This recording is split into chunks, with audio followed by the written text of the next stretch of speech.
Die geloof waardeur ek lewe, saamgestel uit die geskrifte van Ellen White. Peter met die gebooie. En hy sal woorde spreek teen die Allerhoogste, en die heiliges van die Allerhoogste mishandel, en hy sal probeer om tye en wet te verander. Daniël hoofstuk 7 vers 25.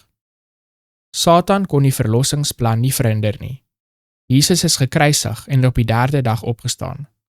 Hy, Satan, het vir sy engele gesê dat hy selfs die kruisiging en opstanding tot sy voordeel sou laat tel.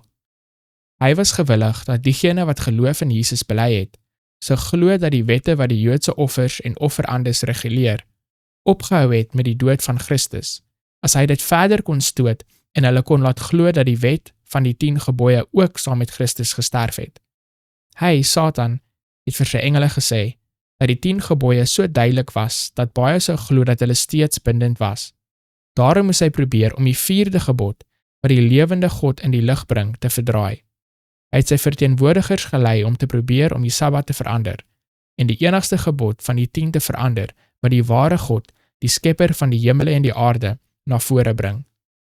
Satan het die glorieryke opstanding van Jesus voor hulle aangebied en vir hulle gesê dat hy deur sy opstanding op die eerste dag van die week, die Sabbat van die 7de na die eerste dag van die week verander het. So het Satan die opstanding gebruik om sy doel te dien. Hy en sy engele was verheug dat die dwalings wat hulle voorberei het, so goed by die verklarende vriende van Jesus aanklank gevind het. Satan, wat deur ongewyde leiers van die kerk gewerk het met die 4de gebod gepeter en probeer om die antieke Sabbat, die dag wat God geseën en geheilig het, tersyde te stel en in plaas daarvan die fees wat deur die heidene onderhou word, te verhef as die eerbiedwaardige dag van die son. Die Here het die pad na die stad van God duidelik gedefinieer, maar die groot afvallige het die wegwyser verander en 'n valse een opgestel, 'n valse Sabbat. Die vyand van alle goeie dinge het die wegwyser omgedraai, sodat dit na die pad van ongehoorsaamheid as die pad van geluk wys. Hy het gedink om tye en wette te verander.